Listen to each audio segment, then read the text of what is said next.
Saudara-saudara, tema kita dalam sebulan pendalaman Dhamma hari ini adalah tentang bagaimana kita merasakan kebahagiaan di saat terjadi perubahan. Tentu tidak mudah menghadapi perubahan yang selalu terjadi di setiap kehidupan kita, di setiap waktu kehidupan kita. Kita semua memahami bahwa perubahan itu pasti terjadi. Tetapi kalau perubahan dari buruk menjadi baik, itu kita dengan mudah menerima. Misalnya kita sakit, kemudian sembuh, itu adalah perubahan. Dan kita bisa menerima itu dengan senang hati.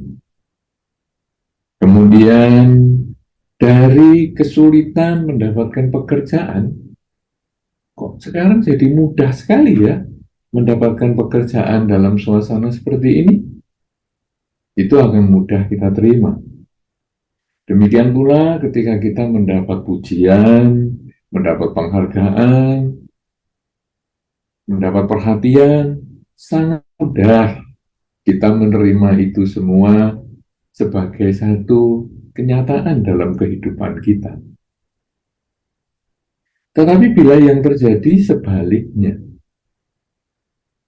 dari kondisi kita punya pekerjaan, kemudian menjadi tidak punya pekerjaan, punya kesehatan, kemudian menjadi hilang kesehatan, punya harta, menjadi tidak punya harta, punya pasangan hidup, menjadi tidak punya pasangan hidup, punya keluarga, menjadi tidak punya keluarga, dan seterusnya, masih banyak sekali perpisahan-perpisahan ataupun perubahan-perubahan yang kita hadapi tapi dalam kondisi yang negatif, maka itu tidak mudah untuk kita terima. Kadang-kadang kita bisa mengalami kesedihan, bercucuran air mata, sulit untuk tidur, stres dan sebagainya selama beberapa waktu. Saya katakan beberapa waktu karena setiap orang tidak sama. Ada yang mungkin 2-3 hari sudah selesai. Ada yang seminggu 2 minggu masih stres. Ada yang sampai bertahun-tahun masih stres. Saya ingat sekali ada salah satu teman di wihara dahulu. Jadi saya melihat dia kondisi fisiknya kurang begitu sama dengan orang lain. Jadi tubuhnya ini banyak sekali seperti tonjolan-tonjolan di seluruh tubuhnya. Kemudian saya waktu ketemu dia ya, selain tonjolan di tubuhnya itu, juga punggungnya ini sudah melengkung. Sehingga dia menjadi tingginya tidak sama dengan rata-rata kita di Indonesia. Cukup kecil. Kemudian saat waktu kita ngobrol-ngobrol, kita itu ditunjukkan foto dia waktu masih remaja. Saya kaget. Saya lihat, ini kan wanita ya, jadi dulu teman saya di wihara. Jadi, kok hebat, penampilannya bagus, tingginya normal, semuanya oke lah. Kemudian saya secara tidak langsung bertanya kepada orang ini, kenapa kamu bisa ada perubahan? Dari yang dulu bentuknya demikian bagus, demikian ideal, kok menjadi seperti hari ini? Kemudian orang ini menceritakan pada zaman dia bersekolah dulu. Dia mengatakan bahwa saya dulu sekolah dan tinggal di asrama. Dan saya punya teman kamar.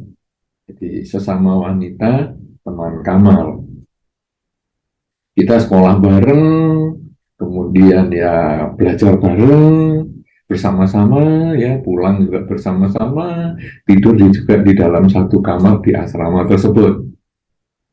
Asrama putri itu berbeda dengan asrama putra yang ada di sisi tempat lain dari bagian sekolah tersebut, dipisahkan itu. Dan pada zaman itu agak sulit pria dan wanita itu bertemu, terutama di peraturan sekolah tersebut.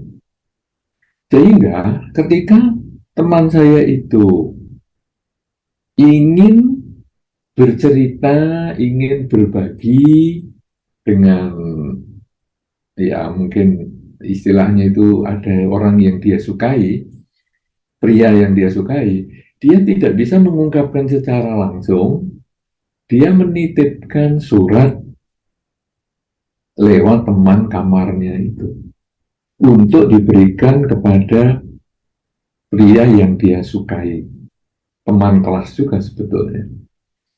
Nah, kemudian dia sering melakukan itu, kemudian ada balasan dan lain sebagainya.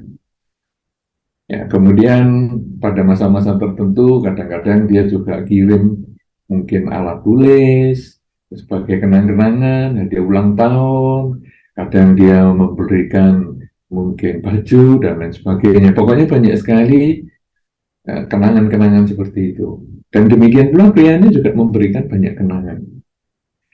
Proses untuk berbagi dengan surat ini cukup lama, sampai mereka akhirnya lulus sekolah.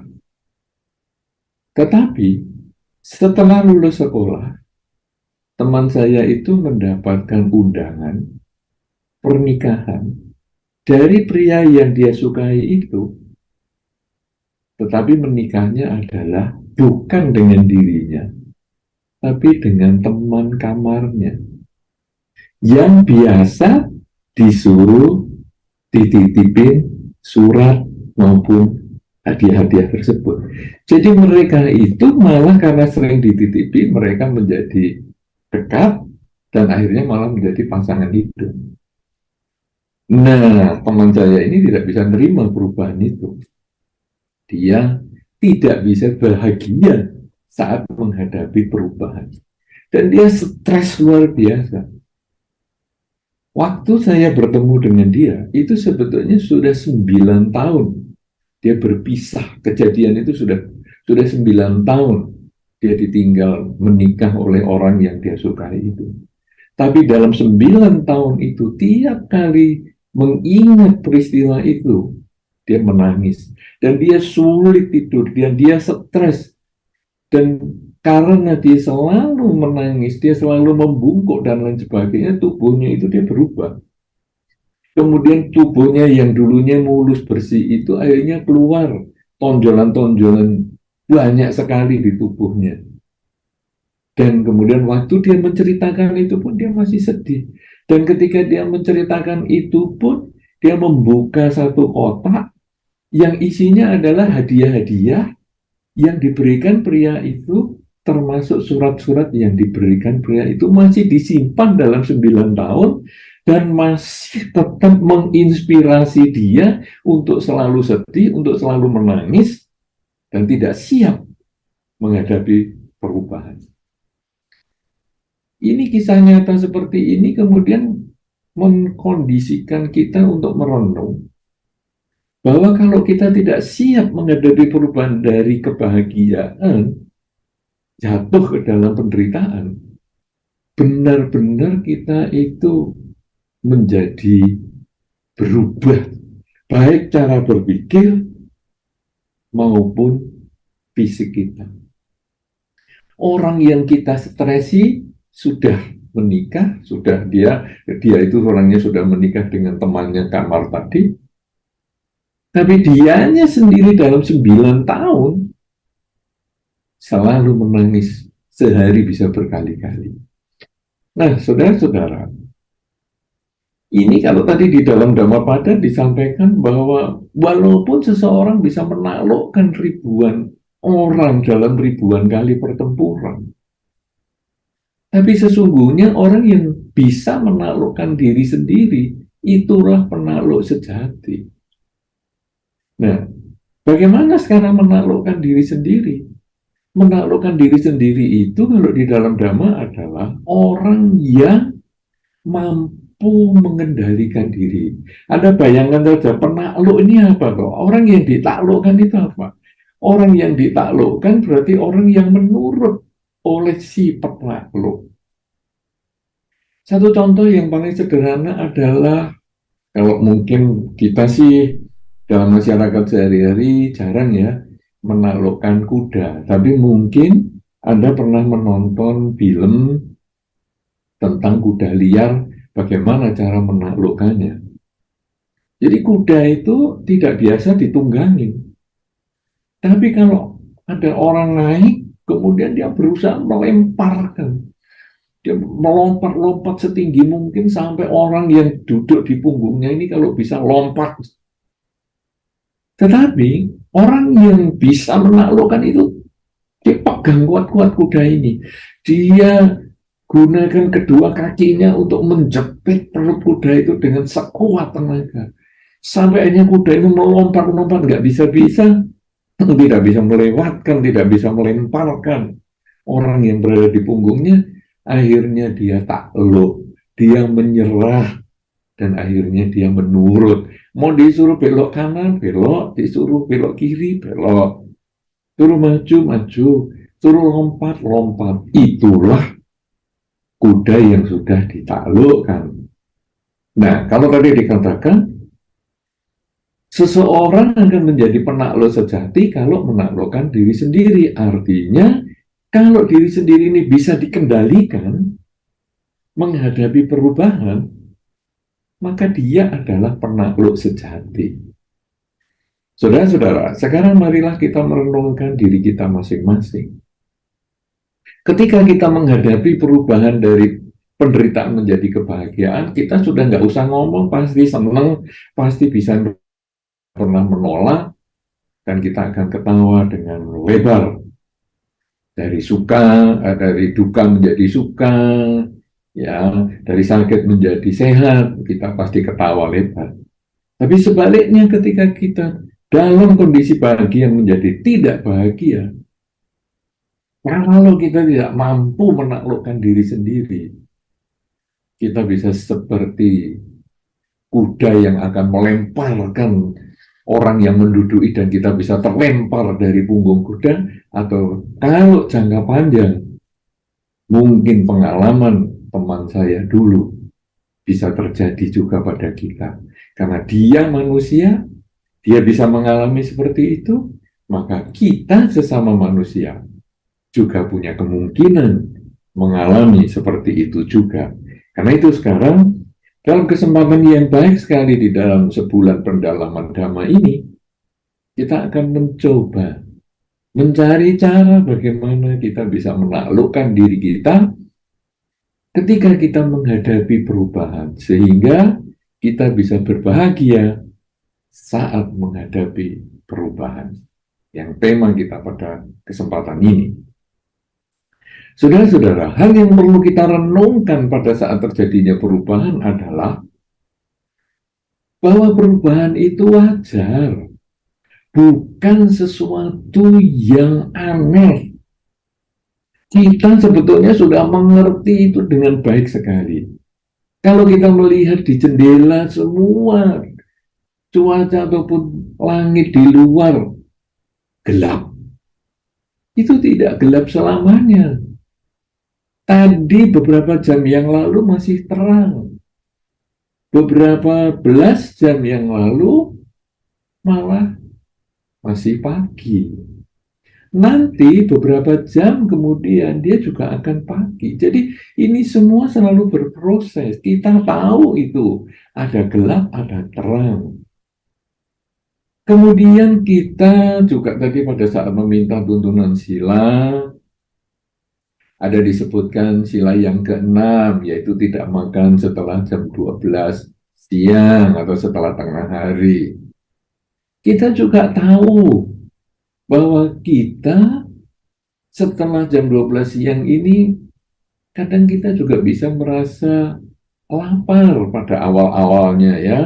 Jadi kadang malam pun kita, aduh lapar, tapi ya saya sudah menjagalah supaya saya bisa menjalankan sila ini dengan sebaik-baiknya.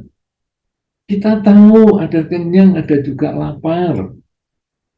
Kemudian kita juga tahu kadang-kadang pekerjaan bisa berubah dan sebagainya. Itu semua kita sudah tahu dan itu banyak sekali contohnya yang tidak perlu kita sebutkan satu persatu.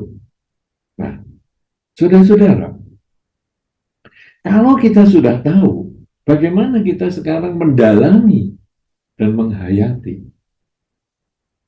bahwa perubahan itu sebagai kenyataan, kalau kita stres, seperti teman saya tadi, stres, itu adalah karena pikiran saya tidak bisa menerima perubahan. Perubahannya sudah jalan dengan sendirinya. Perubahan adalah alamiah. Tetapi sikap mental kita terhadap perubahan itu kita yang buat. Perubahan alamiah. Jadi kuda tadi melompat-melompat itu dia alamiah. Karena dia tidak mau menerima perubahan, dia lompat. Kemudian sikap kita menjepit perut kuda, sikap kita memegang kendali sekuat tenaga, itu adalah pilihan kita. Sampai akhirnya kuda itu tunduk.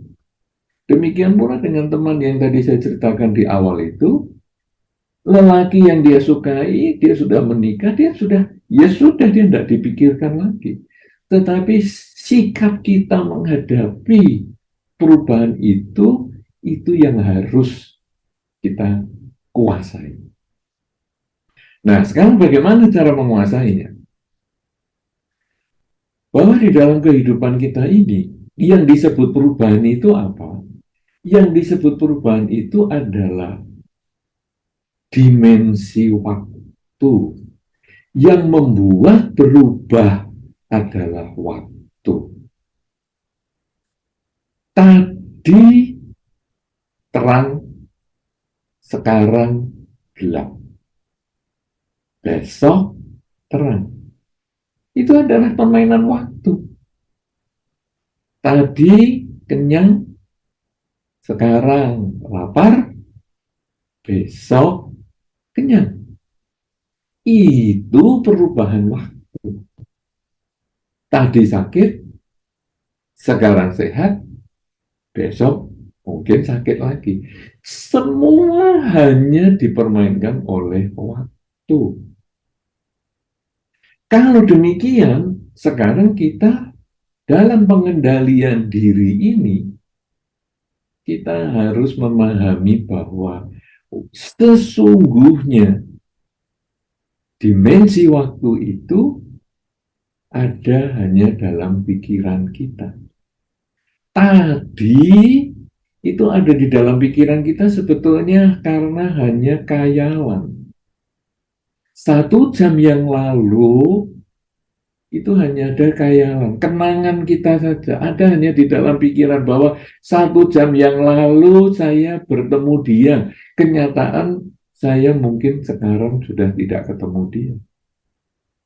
1 jam yang akan datang itu juga khayalan, karena itu belum tentu terjadi. Nanti 1 jam lagi saya mau ketemu dia, belum tentu. Tetapi kenyataan adalah saat ini.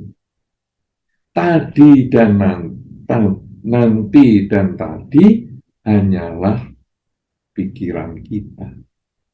Kalau demikian, saudara-saudara, perubahan itu kenyataan, sikap mental kita menghadapi perubahan itu sebetulnya adalah dengan mengetahui bahwa dimensi waktu itu sebetulnya hanyalah saat ini, maka sekarang kita harus belajar hidup adalah saat ini untuk siap berbahagia menghadapi perubahan.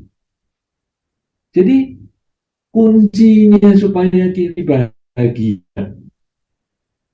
menghadapi perubahan itu sebetulnya adalah hidup pada saat ini. Kenapa? Karena yang membuat tidak bahagia itu masa lalu ataupun masa yang akan datang.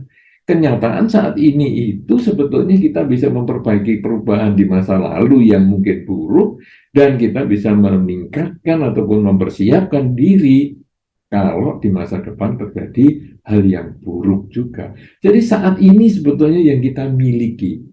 Tadi sudah lewat, nanti belum datang, saat ini kenyataan, dan saat inilah yang kita miliki, dan saat inilah sikap mental kita yang harus kita perbaiki. Nah, sekarang apa yang harus kita perbaiki ketika menghadapi perubahan, khususnya ketika perubahan itu pada hal yang buruk? Hal yang kita harus persiapkan adalah bahwa dalam setiap perubahan selalu ada peluang baru. Setiap perubahan ada peluang baru. Itu yang nomor satu. Dari mana ini ceritanya? Ceritanya adalah, kalau sekarang ini kita sebulan pendalaman Dhamma, tentu kita untuk persiapan saat Waisak, yang sudah tinggal beberapa hari lagi. Cerita Waisak ini adalah puncak perjuangan Pangeran Siddhartha. Karena Tri Suci Waisak berbicara tentang kelahiran Bodhisattva. Bodhisattva Buddha ini, Bodhisattva Siddhartha Gautama ini mencapai kebudaan sebagai peristiwa yang kedua, dan Siddhartha Gautama yang sudah menjadi Buddha ini wafat atau parinibbana sebagai peristiwa yang ketiga yang kita peringati saat Waisak. Tetapi hal yang paling penting di sini adalah bahwa beliau mencapai pencerahan. Kenapa bisa beliau mencapai pencerahan? Peluang apa yang beliau dapatkan sehingga beliau mencapai pencerahan? Adalah kalau kita tarik 6 tahun sebelumnya, beliau melihat perubahan itu. Ada orang tua, ada orang sakit, ada orang meninggal. Tua, sakit, mati. Sehingga beliau bertanya kepada Cana yang mengikuti beliau sebagai sais kereta. Apakah aku bisa tua, sakit, dan mati? Oh, bisa. Kita semua bisa tua, sakit, dan mati. Beliau menjadi tidak bahagia saat memahami ada perubahan ini. Sehingga beliau berpikir, waduh, aku yang punya harta yang demikian banyak sebagai pangeran, punya kekuasaan sebagai pangeran, tidak bisa mengatasi perubahan. Ini beliau seperti orang yang akan menjinakkan kuda tadi yang melompat-lompat. Sulit sekali mengendalikan kendali kuda ini. Sampai akhirnya beliau meninggalkan istana. Saya mau mencari peluang. Bisa nggak mengatasi perubahan ini? Karena tua, sakit, dan mati ini ternyata bukan hanya berbicara tentang manusia, tetapi tua, sakit, dan mati ini berbicara dari apa saja, segalanya. Ini akan mengalami tua, sakit, dan mati. Bahkan gedung pun akan mengalami tua, sakit, dan mati. Gedung mengalami tua adalah usianya bertambah, sehingga akan menjadi retak sana, retak sini. Kemudian mengalami sakit, mengalami pengelupasan, catnya, dinding-dinding menjadi rontok, gentengnya kemudian menjadi retak, dan mengalami kematian kalau mungkin bangunan itu kemudian roboh, hancur. Dan itu semua mengalami kendaraan, kemudian peralatan kita, dan lain sebagainya. Jadi itu kemudian mengkondisikan kita, ataupun pada saat itu bodhisattva berpikir, peluang apa yang bisa aku dapatkan untuk mengatasi perubahan. Dan kemudian beliau bermeditasi dengan berbagai macam, sampai akhirnya pada saat purnama Sidhi di bulan Waisak, beliau mencapai pemahaman bahwa sesungguhnya peluang itu adalah mengubah cara berpikir, bahwa ketidakkekalan adalah kenyataan, tetapi sikap mental kita menundukkan pikiran kita, itulah pilihan yang kita bisa lakukan. Dan cara menundukkan pilihan atau cara menundukkan pikiran kita itu adalah dengan selalu sadar bahwa saat ini saya sedang apa. Tetapi untuk bisa sadar saat ini sedang apa, kesadaran yang berjangka panjang ini harus dimulai dengan perhatian. Perhatian yang sesaat-sesaat. Saat ini saya perhatikan saya sedang apa. Saat ini saya perhatikan sedang ini. Perhatian yang terus-menerus menjadi kesadaran yang panjang. Nah, saudara-saudara, tadi sebelum kita berbagi dharma, kita sudah bermeditasi bersama. Sebetulnya meditasi bersama itu, tadi kita sudah sampaikan, cobalah kita memperhatikan kapan napas masuk, kapan napas keluar. Perhatian itu bisa sifatnya pendek-pendek, putus-putus, karena saat kita memperhatikan napas masuk, memperhatikan napas keluar, kadang kita juga masih dengar teman kita mungkin bergerak di belakang sana, di depan sana, mungkin ada kendaraan yang lewat di depan tempat kita duduk dan lain sebagainya. Kita masih mendengar itu, jadi perhatian kita masih putus-putus. Tetapi bagi kita yang sudah sering berlatih, sehingga perhatian kita ini sudah menjadi lebih menyatu, lebih panjang waktunya, yang disebut dengan selalu sadar, saat ini napas masuk, napas keluar, sadar napas masuk dan napas keluar, perhatiannya menjadi semakin panjang, maka kita kemudian batin menjadi lebih tenang. Karena ketika kita mendengarkan gerakan di sana di sini, teman kita bergerak ataupun ada kendaraan yang lewat dan sebagainya, kadang-kadang kita tidak bisa menerima itu sebagai perubahan. Dengan kita protes, kenapa sih kamu gerak-gerak, kenapa sih di sana di luar berisik dan lain sebagainya. Tetapi ketika kesadaran itu sudah bertahan untuk waktu yang lama, walaupun mungkin kita masih mendengar suara kendaraan, walaupun kita masih mendengar suara teman kita, tetapi kita sudah lebih tahu saat ini saya sadar, saya sedang bernapas. Nah, ini adalah sebetulnya dasar di dalam Dharma yang bukan menjadi tujuan, tetapi hanya dasar saja. Kenapa? Karena dasar ini yang kita latih pagi bangun tidur dan malam mau tidur, yang kita sebut dengan berlatih rutin dalam meditasi. Pagi kita katakanlah minimal 15 menit, malam mau tidur juga 15 menit. Nah, kita sebetulnya membiasakan diri memiliki perhatian yang sepotong-sepotong tadi, ataupun memiliki kesadaran yang panjang, itu menjadi satu kebiasaan. Sehingga kalau menjadi satu kebiasaan, hidup kita nanti sepanjang hari akan selalu berisi perhatian dan kesadaran.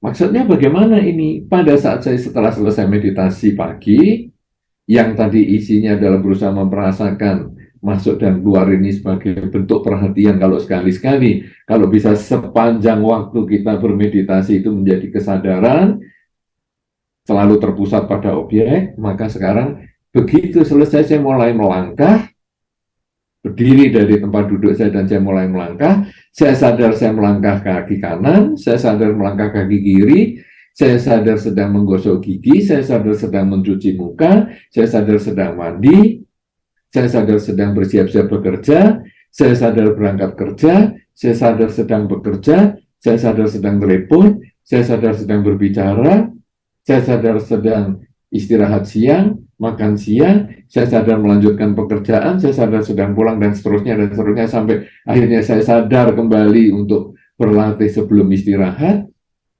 15 menit kemudian saya sadar saya beristirahat dan saya sadar saat ini saya sedang berbaring, saat ini saya tidur. Itu yang sebetulnya harus kita lakukan sepanjang hari. Kenapa demikian? Karena kesiapan kita supaya kita berbahagia, bahagia itu adalah kondisi mental, bahwa kita ini bisa menerima segalanya sebagaimana adanya, bahwa saat inilah kenyataan, ini dimulai dengan memiliki perhatian dan memiliki kesadaran. Hanya seperti itu saja. Sehingga ketika Anda di perjalanan misalnya, jalannya kok macet, lalu Anda emosi, wah ini mau ke kantor, jalanan macet. Kenapa kita protes jalanan macet? Karena kita membayangkan ada kondisi tertentu bahwa jalan ini tidak macet. Jadi kita bermain dengan dimensi waktu. Kemarin tidak macet, biasanya tidak macet, dulu tidak macet. Jadi kita hanya bermain dengan dimensi waktu.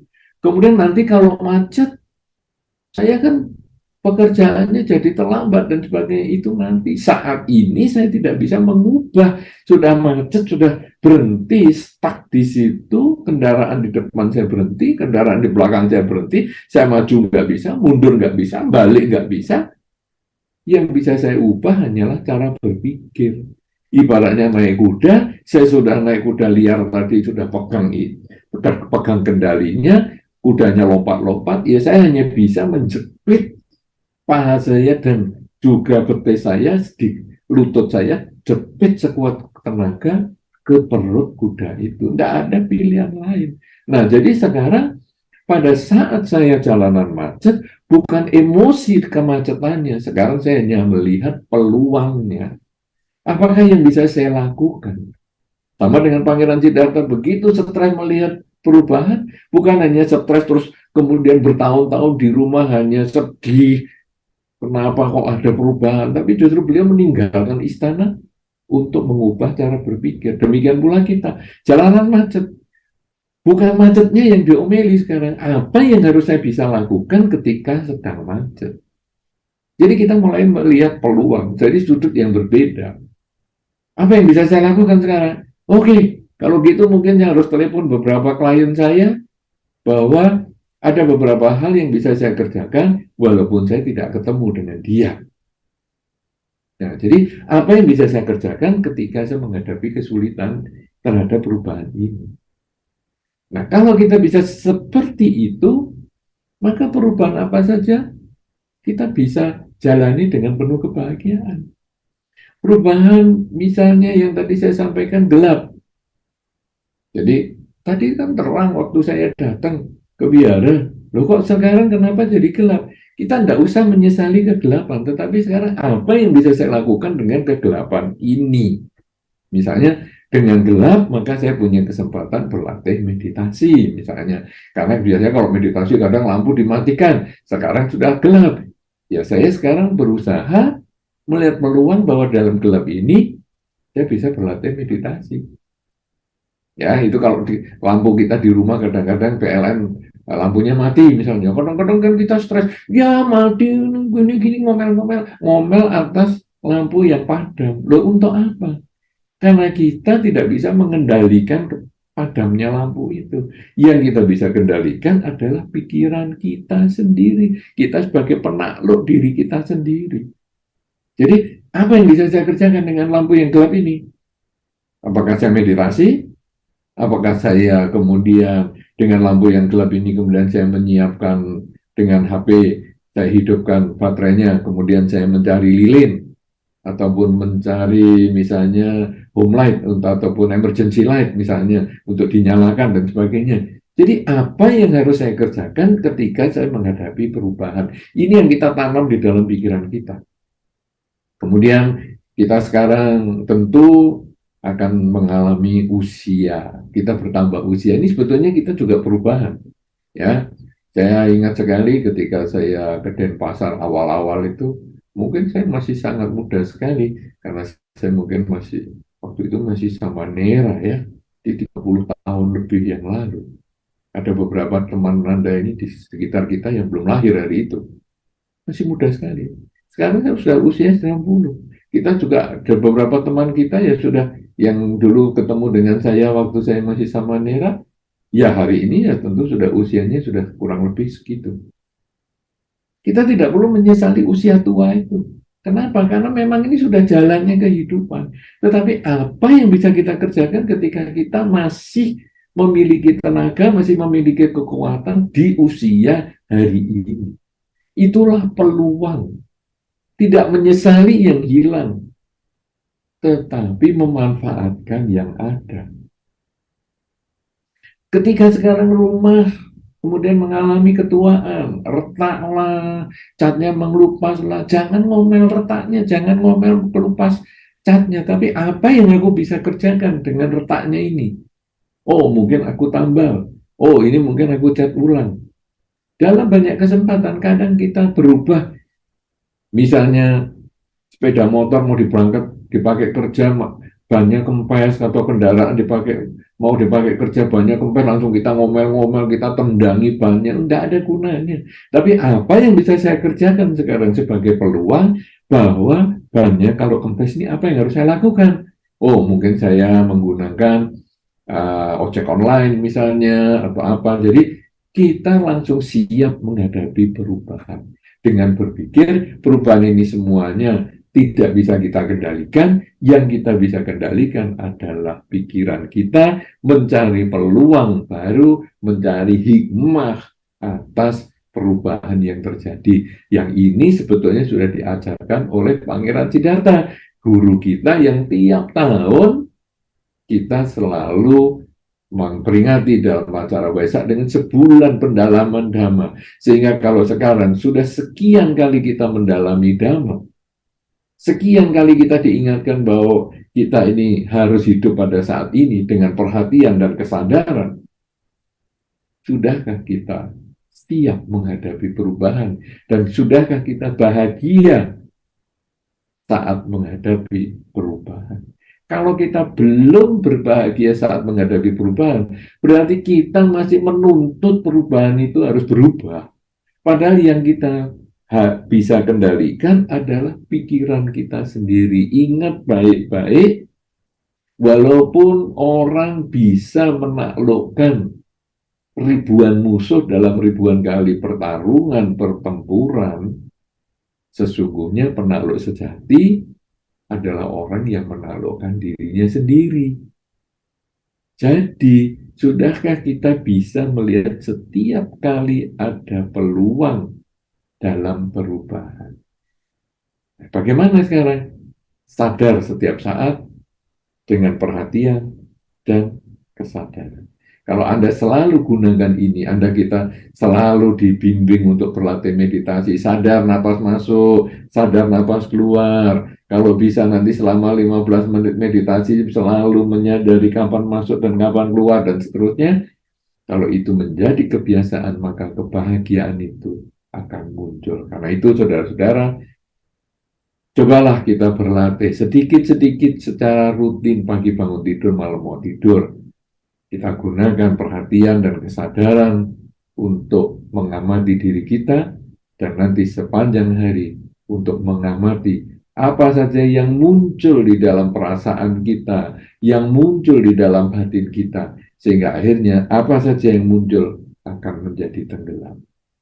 Tetapi kalau kesadaran kita masih kurang, kita masih sering tidak bahagia ketika menghadapi perubahan, maka tidak ada salahnya kita memiliki teman, kalyana mita, teman yang baik untuk saling berbagi, teman yang baik untuk saling menasehati dan lain sebagainya, mengingatkan pada pelaksanaan dharma, karena teman yang baik itu pun menjadi salah satu mengingatkan kita.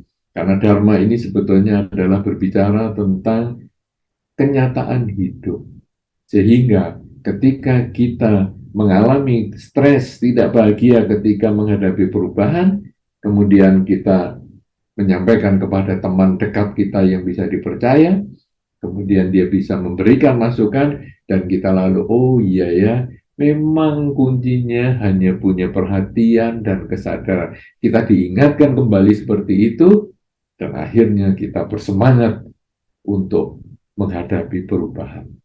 Inilah yang perlu saya sampaikan dalam kesempatan kita berbagi Dharma dengan tema bahagia saat menghadapi perubahan. Mudah-mudahan dapat menginspirasi kita semua dan dapat menjadi pedoman untuk kita di dalam kehidupan sehari-hari selalu berbahagia dengan apapun perubahan yang kita temui, yang kita hadapi. Terima kasih, dan saya kembalikan kepada saudara pembawa acara. Semoga Anda berbahagia. Sabe Sata Awantu Sukitata.